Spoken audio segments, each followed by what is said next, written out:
दोस्तों सभी को नमस्कार। आज हम अध्ययन करने जा रहे हैं राष्ट्रपति टॉपिक में राष्ट्रपति की शक्तियों के बारे में कि पावर ऑफ प्रेसिडेंट अर्थात राष्ट्रपति की शक्तियां कौन कौन सी हैं, उसके क्या क्या आधार हैं, किन किन आधार पर राष्ट्रपति अपनी शक्तियों का प्रयोग करेगा, वो तमाम प्रकार की बातें हमें जो हैं इस विषय वस्तु के अंतर्गत हमें अध्ययन करना है, उसको पढ़ना है। हम बात करते हैं राष्ट्रपति की शक्तियों के बारे में। और राष्ट्रपति की शक्तियाँ भी कई प्रकार की होती हैं, जैसे कि कुछ शक्तियाँ राष्ट्रपति की संसद से संबंधित होती है, कुछ शक्तियाँ सरकार से संबंधित होती हैं, कुछ आपातकाल शक्तियाँ, कुछ सैन्य शक्तियाँ।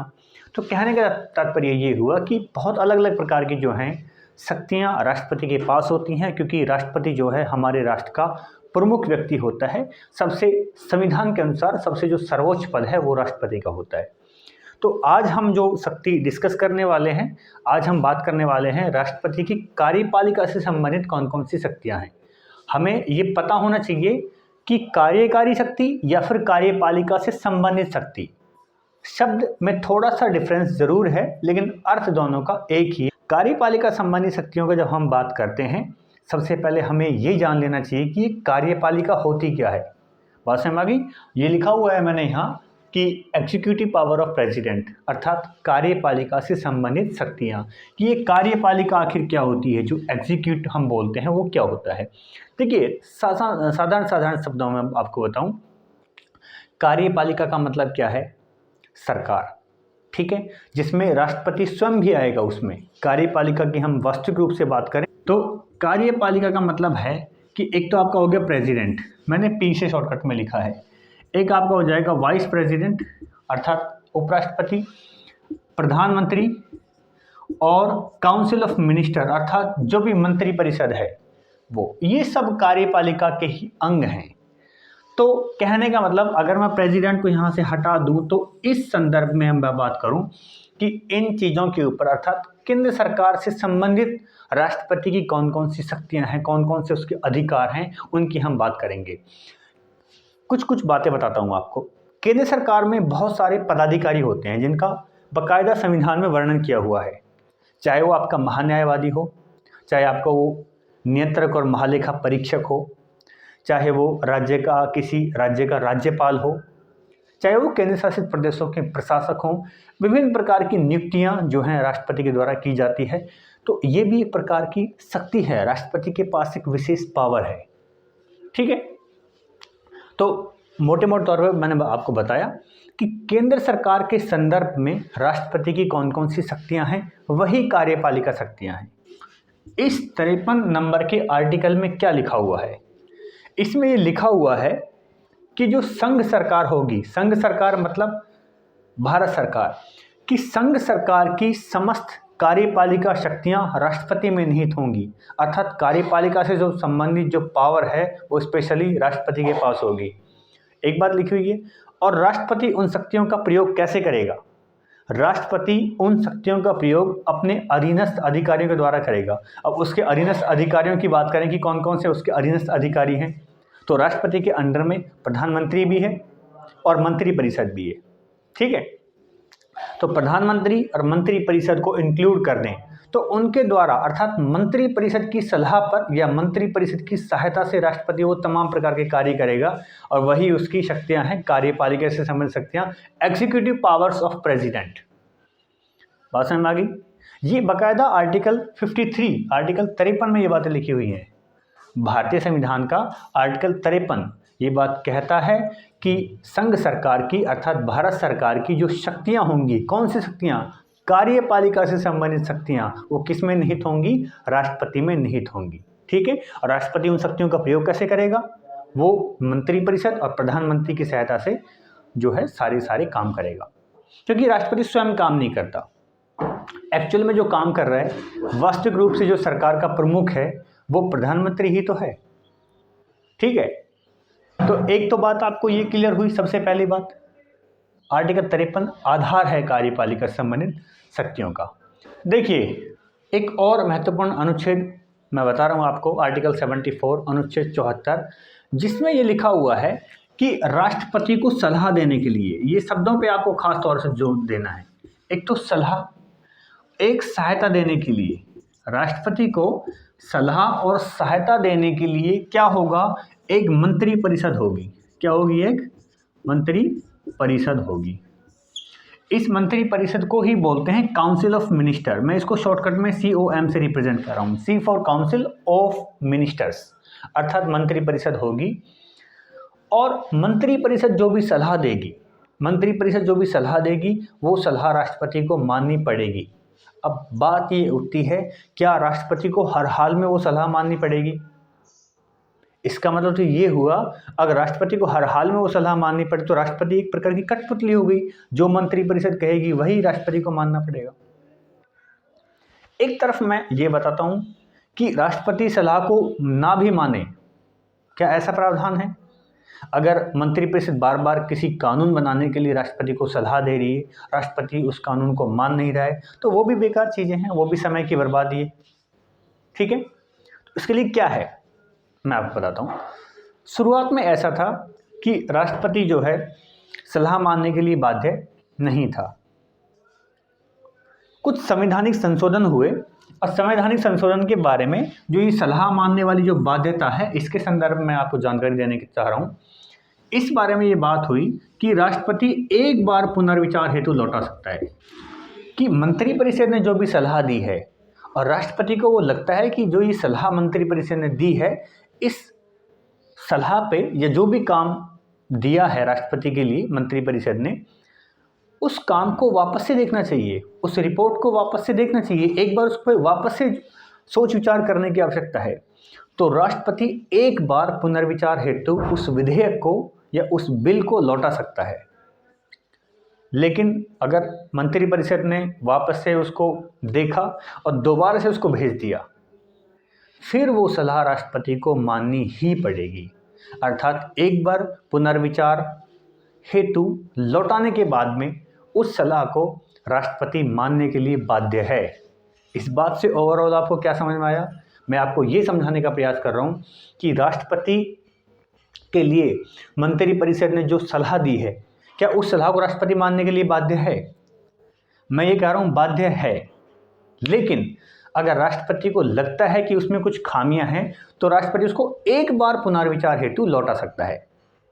अब पुनर्विचार हेतु उसको लौटा दिया, मंत्रिपरिषद ने वापस, मंत्रिपरिषद के पास में वो बिल या विधेयक वो आया, मंत्रिपरिषद ने वापस से वो बिल देखा और दोबारा से भेज दिया, फिर वो बिल राष्ट्रपति को मानना ही पड़ेगा। अर्थात उसके ऊपर राष्ट्रपति को अपने हस्ताक्षर, अपनी स्वीकृति देनी ही पड़ेगी। तो ये सारी बातें कहाँ लिखी हुई हैं? आर्टिकल 74 में। मोटे मोटे तौर पर बता देता हूँ, आर्टिकल 74 में मंत्रिपरिषद की बात लिखी हुई है कि मंत्रिपरिषद के गठन की बात कहाँ की हुई है? वो की हुई है आर्टिकल 74 में। कौन करेगा गठन? गठन करेगा कौन? राष्ट्र। अनुच्छेद 75 में ये लिखा हुआ है कि इस मंत्रिपरिषद को लीड करने के लिए, इस मंत्रिपरिषद का नेतृत्व करने के लिए राष्ट्रपति एक प्रधानमंत्री को चुनेगा, उसको शपथ दिलवाएगा। ठीक है, बात समझ आई? आर्टिकल 75 में कि राष्ट्रपति ने किसको चुना? प्रधानमंत्री को चुना। अब ये प्रधानमंत्री कौन हो सकता है? प्रधानमंत्री वो होगा जिसने लोकसभा ने जिसको बहुमत दल का नेता माना है, जिसने भी बहुमत हासिल किया है। बहुमत हासिल करने का मतलब टोटल सीट आपको पता है 543। दो एंग्लो इंडियन को हटा देते हैं, इसमें दो का डिवाइड करेंगे तो ऐसी मान्यता है 272 प्लस सीटें जिसकी आएंगी वो क्या हो जाएगा? वो हो जाएगा लोकसभा में बहुमत दल का नेता, जिसने लोकसभा में क्या कर लिया? बहुमत हासिल कर लिया। और इस बहुमत वाली लोकसभा ने जिसको भी अपना नेता माना है वही कौन हो जाएगा? प्रधानमंत्री। और उसी प्रधानमंत्री को शपथ कौन दिलाएगा? राष्ट्रपति दिलाएगा। लेकिन संविधान में इसका कोई जिक्र नहीं है, ये जरूरी नहीं है, संविधान में से लिखा हुआ नहीं है। हालांकि राष्ट्रपति प्रधानमंत्री को शपथ दिलाएगा, लेकिन ऐसा कोई ज़्यादा जिक्र इसमें नहीं है। ये बात क्लियर हुई। अगली बात बताता हूँ मैं आपको कि प्रधानमंत्री को शपथ दिलवाई किसने? राष्ट्रपति ने। प्रधानमंत्री को चुना देश की जनता ने लोकसभा में, लोकसभा के मेंबर चुने। और लोकसभा के जो चुने हुए मेंबर हैं, जिस भी दल ने, जिस भी पार्टी ने लोकसभा में बहुमत हासिल किया है, उस बहुमत हासिल करने वाले दल का जो नेता है वही प्रधानमंत्री, इसको शपथ दिलवाई है राष्ट्रपति ने आर्टिकल 75 के अकॉर्डिंग। आर्टिकल 74 में मंत्री परिषद को चुना गया है। आर्टिकल 75 में एक उस मंत्री परिषद को लीड करने के लिए, उसका नेतृत्व करने के लिए एक प्रधानमंत्री चुना जाएगा, ठीक है, जो कि सरकार का वास्तविक रूप से प्रमुख होगा। ठीक है, ये सरकार का वास्तविक रूप से प्रमुख है। राष्ट्रपति नाम मात्र का मुखिया है। आर्टिकल 77 इस बात को कहता है। ये बातें संविधान में लिखी हुई हैं कि आर्टिकल 77 के अकॉर्डिंग राष्ट्रपति जो है वो नाम मात्र का मुखिया है सरकार का। उसके नाम से सारे काम हो रहे हैं कि संघ सरकार के जो भी काम होंगे वो राष्ट्रपति के नाम से होंगे। बड़ी इंटरेस्टिंग सी बात है। लेकिन वास्तविक में कौन है प्रमुख? वास्तविक में प्रधानमंत्री है। हम जानते हैं भली भांति इस बात को। ठीक है, तो शक्तियां एक्चुअल में किसके पास हैं? प्रधानमंत्री के पास में। प्रधानमंत्री का जिक्र कहाँ है? आर्टिकल 75 में। लेकिन कौन सा ऐसा आर्टिकल है जो ये कहता है कि राष्ट्रपति नाम मात्र का मुखिया है? क्या भाषा लिखी हुई है उसमें? ये लिखा हुआ है आर्टिकल 77 में। जो आर्टिकल 77 है उसमें साफ शब्दों में लिखा हुआ है कि संघ सरकार के जो भी कार्य होंगे वो राष्ट्रपति के नाम से होंगे। अर्थात नाम से होंगे बस, लेकिन काम को करेगा कौन? एक्चुअल में पावर किसके हाथ में है? तो वो मंत्री परिषद के हाथ में, प्रधानमंत्री के हाथ में। मैं समझ पा रहा हूँ कि इतनी बात शायद आप समझ पा रहे होंगे। ठीक है, इतनी बातें क्लियर हुई। ये सारे वो चीज़ें हैं जहाँ जहाँ बाकायदा राष्ट्रपति का रोल है। केंद्र सरकार की सारी बातें कर रहा हूँ, संघ सरकार के बारे में। ठीक है, कार्यपालिका से संबंधित शक्तियाँ पढ़ रहे हैं हम। तो आपने आर्टिकल 53 पढ़ा जिसमें ये कहा हुआ है कि राष्ट्रपति में निहित होंगी शक्तियाँ कार्यपालिका से संबंधित। आपने आर्टिकल 74 पढ़ा कि मंत्री परिषद का गठन किया जाएगा। क्यों? जो कि राष्ट्रपति को सलाह दे सके, राष्ट्रपति की सहायता कर सके। राष्ट्रपति बिना सलाह या बिना सहायता के काम नहीं करेगा। 75 में राष्ट्रपति प्रधानमंत्री को चुनेगा, उसको शपथ दिलवाएगा। ठीक है, और आर्टिकल 77 में कि संघ सरकार के जितने भी कार्य होंगे वो किसके नाम से होंगे? वो सारे कार्य राष्ट्रपति के नाम से होंगे। ठीक है, मैं आर्टिकल 75 को थोड़ा इलेबोरेटेड वे में बता देता हूँ आपको। मैंने कहा कि भाई एक पीएम होगा, प्रधानमंत्री। प्रधानमंत्री सलाह देगा किसको? प्रधानमंत्री सलाह देगा प्रेसिडेंट को। यहाँ पी से प्रेसिडेंट है, यहाँ पी से प्राइम मिनिस्टर है। प्रधानमंत्री सलाह देगा प्रेसिडेंट को किस संदर्भ में? अन्य मंत्रियों की नियुक्ति के संदर्भ में। तो प्रधानमंत्री को तो राष्ट्रपति ने चुन लिया, लेकिन अन्य जो मंत्री बचे हुए हैं उनकी नियुक्ति कैसे हो, इस बारे में प्रधानमंत्री राष्ट्रपति को सलाह देगा और वो सलाह माननी पड़ेगी। प्रधानमंत्री ने एक लिस्ट बना दी, उसमें 10, 15, 20, 50, 60 जितने भी मंत्रियों के नाम उसने लिख के दिए कि इस बंदे को पर्यावरण मंत्रालय देना है, इसको खेल मंत्रालय देना है, इसको सूचना प्रसारण मंत्रालय देना है, इसको महिला कल्याण मंत्रालय देना है, इसको शिक्षा मंत्रालय देना है। तो जो जो नाम प्रधानमंत्री ने लिखे हैं उस लिस्ट में राष्ट्रपति को उन्हीं मंत्रियों को बनाना पड़ेगा, उन्हीं मंत्रियों को शपथ दिलानी पड़ेगी। इसका मतलब क्या समझे कि एक्चुअल में पावर किसके हाथ में आपको नज़र आ रही है? जाहिर तौर पे प्रधानमंत्री के पास में। अर्थात आर्टिकल 75 ये कहता है कि राष्ट्रपति प्रधानमंत्री की नियुक्ति करेगा और प्रधानमंत्री की सलाह पर अन्य मंत्रियों की नियुक्ति करेगा। सलाह मतलब जो लिस्ट उसने दी है, प्रधानमंत्री ने किसको दी? राष्ट्रपति को, कि आपको इन इन मंत्रियों को नियुक्त करना है।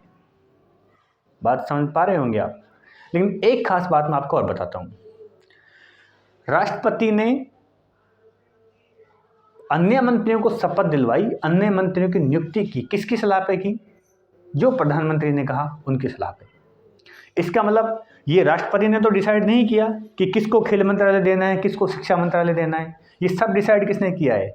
जो विभागों का बंटवारा किया है, जो विभाग बांटे हैं कि इसको खेल का डिपार्टमेंट देना है, इसको चिकित्सा का डिपार्टमेंट देना है, वो सब बांटा किसने है? प्रधानमंत्री ने। राष्ट्रपति ने तो नहीं बांटा है। ठीक है, तो विभागों का बंटवारा कौन कर रहा है? प्रधानमंत्री। या प्रधानमंत्री की जब शक्तियां पढ़ोगे उस समय पे भी चीज़ें आप वहाँ अप्लाई कर सकते हो।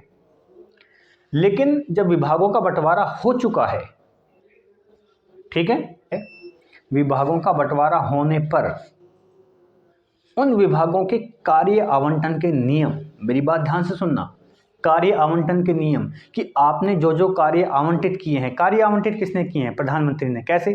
कि भाई उस मंत्री को तो चिकित्सा वाला कार्य करना है, उस मंत्री को शिक्षा वाला कार्य करना है, उस मंत्री को पर्यावरण वाला कार्य करना है।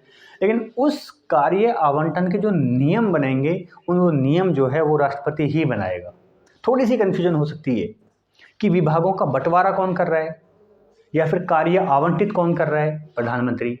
लेकिन उन विभागों से संबंधित नियम कौन बना रहा है? वो राष्ट्रपति ही बनाएगा। उनके जो कार्य आवंटित किए जाएंगे, जो काम उन्हें सौंपा जाएगा, उनका जो नियम कानून जो बनाए जाएंगे, उनको कौन डिसाइड करेगा? उनको राष्ट्रपति ही करेगा। ठीक है, इतनी बात समझ में आई?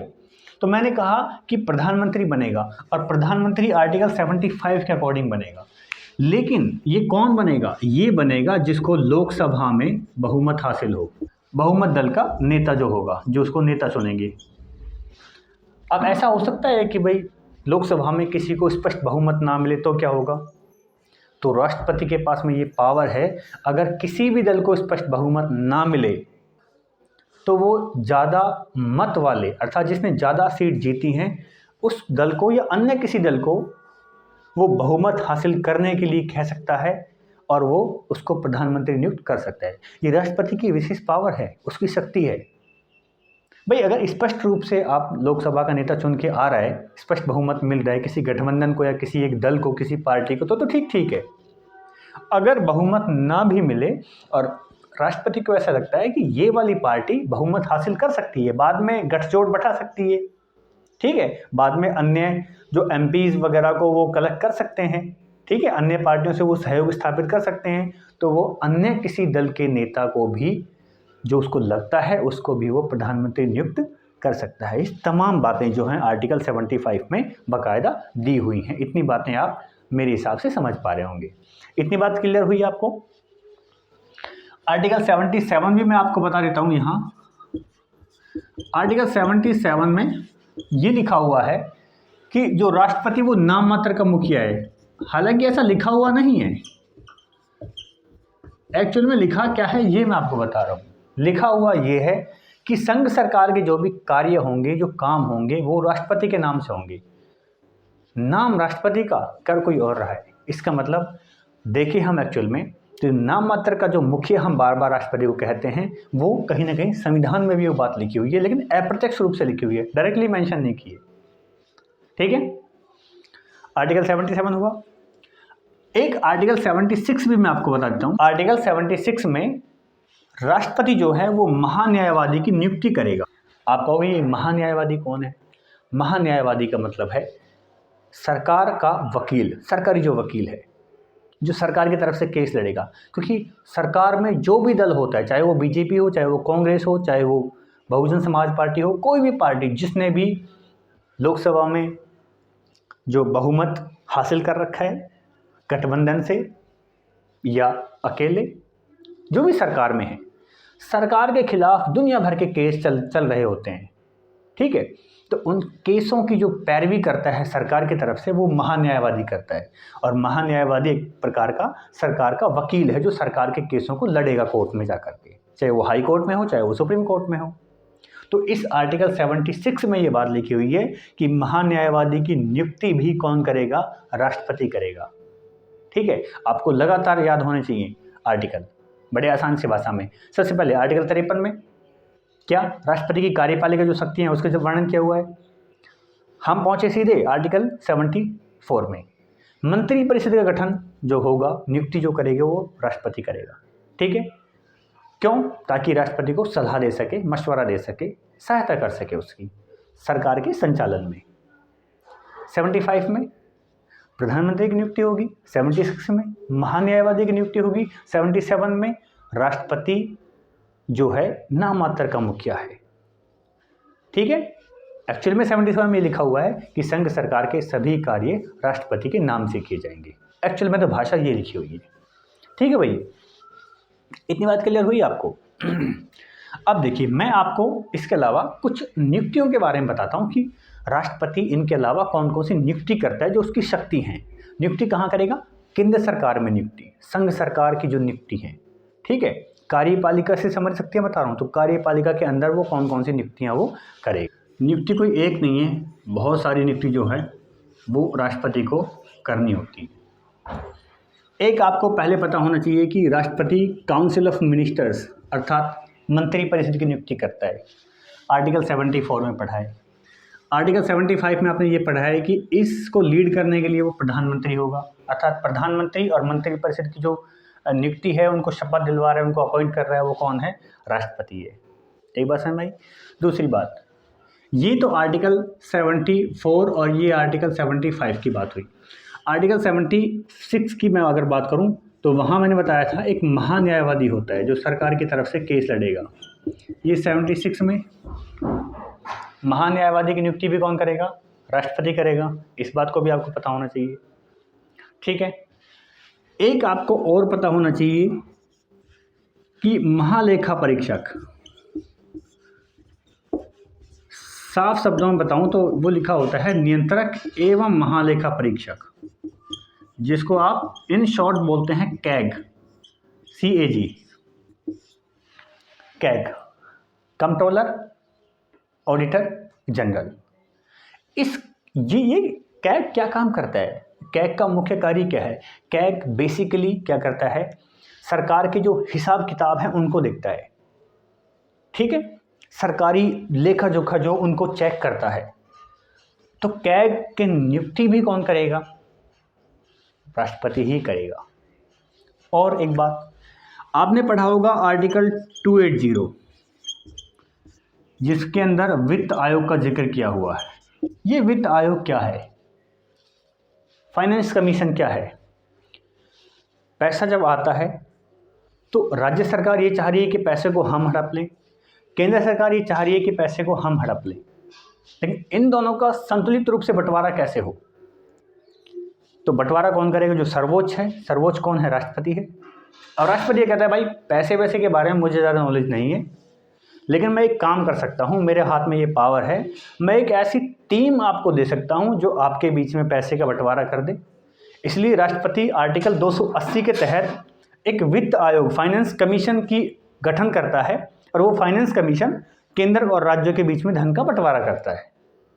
ना केवल धन का बंटवारा, उसके और भी बहुत सारे कार्य हैं, लेकिन आप अभी समझने के लिए इतना याद रखिए कि केंद्र और राज्य सरकार के बीच में धन का बंटवारा करना, उसके लिए राष्ट्रपति वित्त आयोग का गठन करता है, और ये वित्त आयोग आर्टिकल 280 में है। बात समझ में आ गई?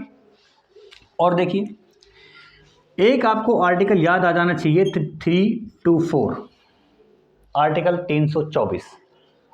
आर्टिकल 324 के अनुसार एक होता है चुनाव आयोग, जो चुनाव कराने की जिम्मेदारी लेता है। इस चुनाव आयोग का जो अध्यक्ष होगा और इसके जो अन्य सदस्य होंगे, चुनाव आयोग का जो अध्यक्ष होगा और इसके जो सदस्य हैं अन्य, इसके अध्यक्ष की नियुक्ति भी राष्ट्रपति करेगा, ठीक है। इन सदस्यों की नियुक्ति भी राष्ट्रपति करेगा।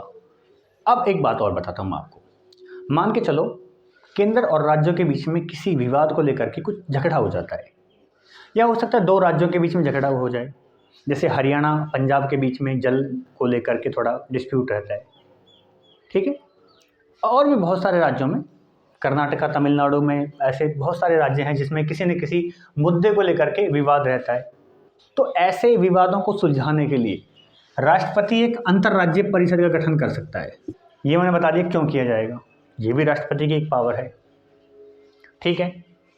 और राष्ट्रपति क्या कर सकता है? जो राज्यों के राज्यपाल होंगे उनकी नियुक्ति भी कौन करेगा? उनकी नियुक्ति भी राष्ट्रपति ही करेगा। आप कहोगे जी राज्यपाल तो राज्य के ऊपर है, बेशक वो राज्य के ऊपर हैं, लेकिन केंद्र सरकार की सिफारिश पर, अर्थात मंत्रिपरिषद और प्रधानमंत्री की सिफारिश पर राष्ट्रपति राज्यों के राज्यपाल को चुनता है। बात समझ पा रहे हो आप? ठीक है। ये भी कहने का मतलब जो राज्यपाल है वो केंद्र सरकार का ही एक सदस्य है, केंद्र सरकार की तरफ से भेजा हुआ एक गणमान्य है, ठीक है। ये भी क्या है?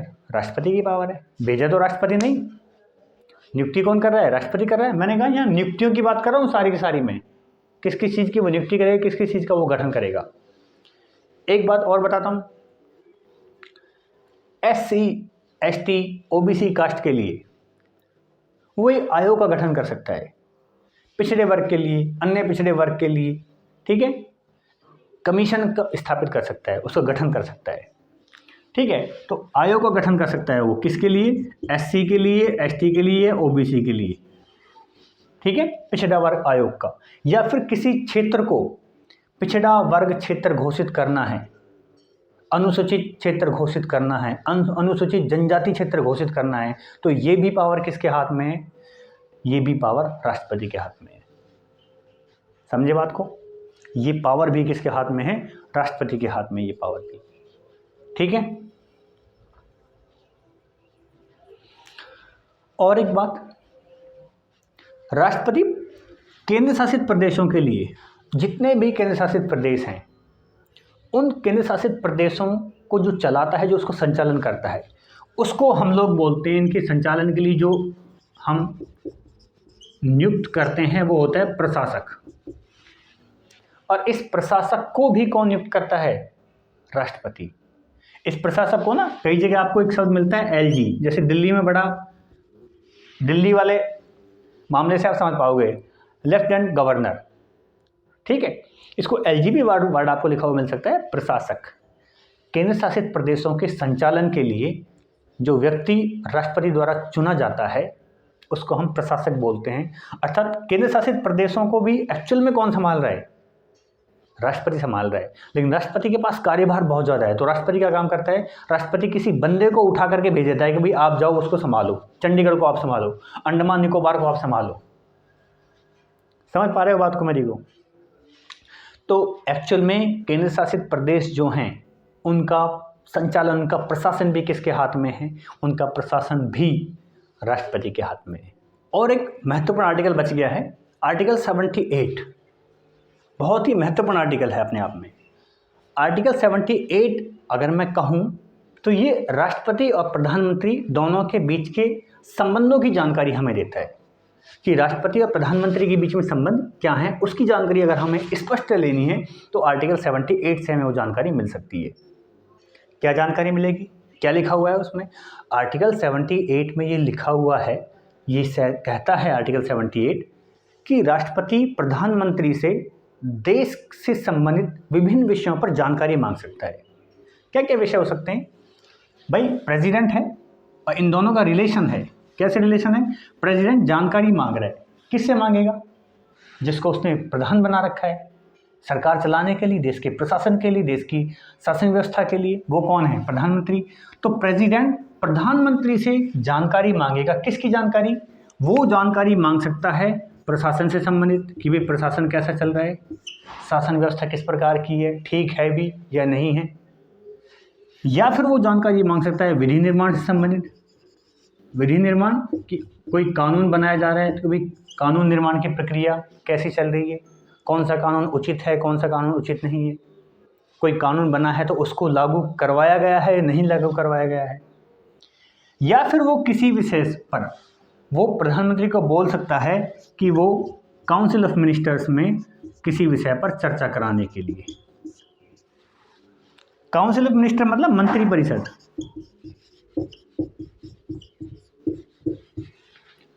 अगर राष्ट्रपति को ये लगता है कि कोई विषय इतना महत्वपूर्ण है, उस विषय पर संसद के अंदर चर्चा होनी चाहिए, मंत्री परिषद में चर्चा होनी चाहिए, तो राष्ट्रपति प्रधानमंत्री को अपने पास बुलाएगा, प्रधानमंत्री को कहेगा कि प्रधानमंत्री जी ये वाला जो मैटर है ये गंभीर है, इसके ऊपर आप एक बार मंत्री परिषद में चर्चा करवाइए।